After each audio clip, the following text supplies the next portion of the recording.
अध्याय 6 अनासक्ति ही पूर्ण आत्मत्याग है। जिस प्रकार हमारे शरीर, मन और वचन द्वारा किया हुआ प्रत्येक कार्य हमारे पास फल के रूप में फिर से वापस आ जाता है, उसी प्रकार हमारे कार्य दूसरे व्यक्तियों पर तथा उनके कार्य हमारे ऊपर अपना प्रभाव डाल सकते हैं। शायद तुम सभी ने देखा होगा कि जब मनुष्य कोई बुरे कार्य करता है तो क्रमशः वो अधिकाधिक बुरा बनता जाता है, और इसी प्रकार जब वो अच्छे कार्य करने लगता है तो दिनों दिन सबल होता जाता है और उसकी प्रवृत्ति सदैव सत्कार्य करने की ओर झुकती जाती है। कर्म का प्रभाव इस प्रकार जो इतना जोर पकड़ता है, उसका स्पष्टीकरण केवल एक ही प्रकार से हो सकता है, और वो ये है कि एक मन दूसरे मन के ऊपर क्रिया प्रतिक्रिया द्वारा असर डाल सकता है। इसे स्पष्ट करने के लिए हम पदार्थ विज्ञान से एक दृष्टांत ले सकते हैं। जब मैं कोई कार्य करता हूं तो कहा जा सकता है कि मेरा मन एक विशिष्ट प्रकार की कंपन अवस्था में होता है। उस समय अन्य जितने मन उस प्रकार की अवस्था में होंगे, उनकी प्रवृत्ति ये होगी कि वे मेरे मन से प्रभावित हो जाएं।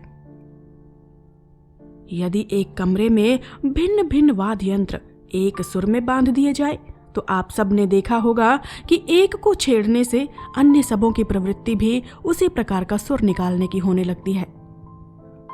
इसी प्रकार जो जो मन एक सुर में बंधे हैं, उन सब के ऊपर एक विशेष विचार का समान प्रभाव पड़ेगा।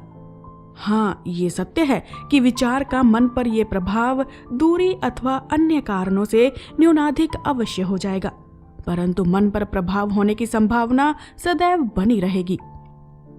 मान लो मैं एक बुरा कार्य कर रहा हूं, उस समय मेरे मन में एक विशेष प्रकार का कंपन होगा और संसार के अन्य सब मन जो उसी प्रकार की स्थिति में हैं, संभवतः मेरे मन के कंपन से प्रभावित हो जाएंगे। इसी प्रकार जब मैं कोई अच्छा कार्य करता हूं तो मेरे मन में एक दूसरे प्रकार का कंपन होता है, और उस प्रकार के कंपनशील सारे मनों पर मेरे मन के प्रभाव पड़ने की संभावना रहती है। एक मन का दूसरे मन पर यह प्रभाव कंपन की न्यूनाधिक शक्ति के अनुसार कम या अधिक हुआ करता है। उपर्युक्त दृष्टांत को यदि हम कुछ और आगे ले जाएं तो कह सकते हैं कि जिस प्रकार कभी कभी आलोक तरंगों को अपनी गंतव्य वस्तु तक पहुंचने के लिए लाखों वर्ष लग जाते हैं, उसी प्रकार विचार तरंगें भी कभी कभी सैकड़ों वर्ष तक आकाश में भ्रमण करती रहती हैं, जब तक कि अंत में उन्हें कोई ऐसा पदार्थ नहीं मिल जाता जिनके साथ वे एक रूप हो कार्य कर सके। अतएव ये नितांत संभव है कि हमारा ये वायुमंडल अच्छी और बुरी दोनों प्रकार की विचार तरंगों से व्याप्त है। प्रत्येक मस्तिष्क से निकला हुआ प्रत्येक विचार मानो इसी प्रकार भ्रमण करता रहता है, जब तक कि उसे एक योग्य आधार प्राप्त नहीं हो जाता, और जो मन इस प्रकार के विचार ग्रहण करने के लिए अपने को उत्सुक किए हुए है, वे तुरंत ही उन्हें अपना लेगा।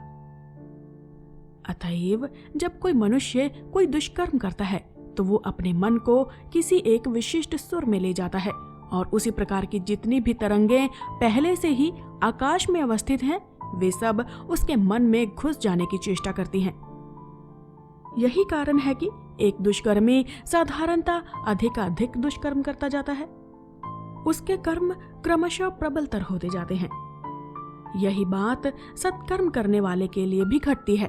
वो अपने को वातावरण की समस्त शुभ तरंगों को ग्रहण करने के लिए मानो खोल देता है, और इस प्रकार उसके सत्कर्म अधिकाधिक शक्ति संपन्न होते जाते हैं। अतएव हम देखते हैं कि दुष्कर्म करने में हमें दो प्रकार का भय है। पहला तो ये कि हम अपने को चारों ओर की अशुभ तरंगों के लिए खोल देते हैं, और दूसरा ये कि हम स्वयं ऐसी अशुभ तरंग का निर्माण कर देते हैं जिसका प्रभाव दूसरों पर पड़ता है, फिर चाहे वो सैकड़ों वर्ष बाद ही क्यों ना हो। दुष्कर्म द्वारा हम केवल अपना ही नहीं वरन दूसरों का भी अहित करते हैं, और सत्कर्म द्वारा हम अपना तथा दूसरों का भी भला करते हैं। मनुष्य की अन्य आभ्यंतरिक शक्तियों के समान ये शुभ और अशुभ शक्तियां भी बाहर से बल संचित करती हैं। कर्मयोग के अनुसार बिना फल उत्पन्न किए कोई भी कर्म नष्ट नहीं हो सकता। प्रकृति की कोई भी शक्ति उसे फल उत्पन्न करने से रोक नहीं सकती। यदि मैं कोई बुरा कर्म करूं तो उसका फल मुझे भोगना ही पड़ेगा। विश्व में ऐसी कोई ताकत नहीं जो इसे रोक सके। इसी प्रकार यदि मैं कोई सत्कार्य करूं तो विश्व में ऐसी कोई शक्ति नहीं जो उसके शुभ फल को रोक सके। कारण से कार्य होता ही है, इसे कोई भी रोक नहीं सकता। अब हमारे सामने कर्मयोग के संबंध में सूक्ष्म एवं गंभीर विषय उपस्थित होता है। हमारे सत और असत कर्म आपस में घनिष्ठ रूप से संबंध है। इन दोनों के बीच हम निश्चित रूप से एक रेखा खींचकर ये नहीं बता सकते कि आमुक कार्य नितांत शुभ है और आमुक अशुभ। ऐसा कोई भी कर्म नहीं है जो एक ही समय शुभ और अशुभ दोनों फल न उत्पन्न करे। यही देखिए, मैं आप लोगों से बात कर रहा हूँ। संभवतः आप में से कुछ लोग सोचते होंगे कि मैं एक भला कार्य कर रहा हूँ, परंतु साथ ही साथ शायद मैं हवा में रहने वाले असंख्य छोटे छोटे कीटाणुओं को भी नष्ट करता जा रहा हूँ, और इस प्रकार एक दृष्टि से मैं बुरा भी कर रहा हूँ। हमारे निकट के लोगों पर जिन्हें हम जानते हैं, यदि किसी कार्य का प्रभाव शुभ पड़ता है तो हम उसे शुभ कार्य कहते हैं। उदाहरणार्थ, आप लोग मेरे इस व्याख्यान को अच्छा कहेंगे, परंतु वे कीटाणु ऐसा कभी ना कहेंगे। कीटाणुओं को आप नहीं देख सकते, पर अपने आप को देख रहे हैं।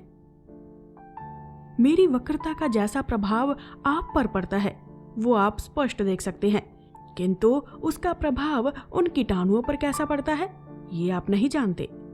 इसी प्रकार यदि हम अपने असत कर्मों का भी विश्लेषण करें तो हमें ज्ञात होगा कि संभवतः उनसे भी कहीं न कहीं किसी न किसी प्रकार का शुभ फल हुआ है।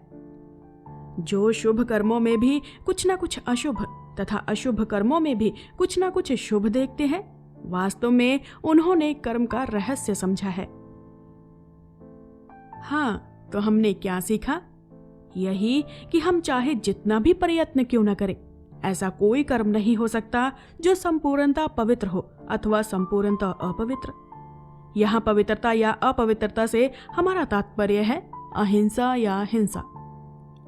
बिना दूसरों को नुकसान पहुंचाए हम सांस तक नहीं ले सकते। सर्वोच्च आदर्श है चिरकाल के लिए संपूर्ण रूप से आत्मत्याग, जिसमें किसी प्रकार का मैं नहीं, केवल तू ही तू है। हमारे जाने या बिना जाने कर्मयोग हमें इसी लक्ष्य की ओर ले जाता है। संभव है एक धर्म प्रचारक निर्गुण की बात सुनकर चौंक उठे।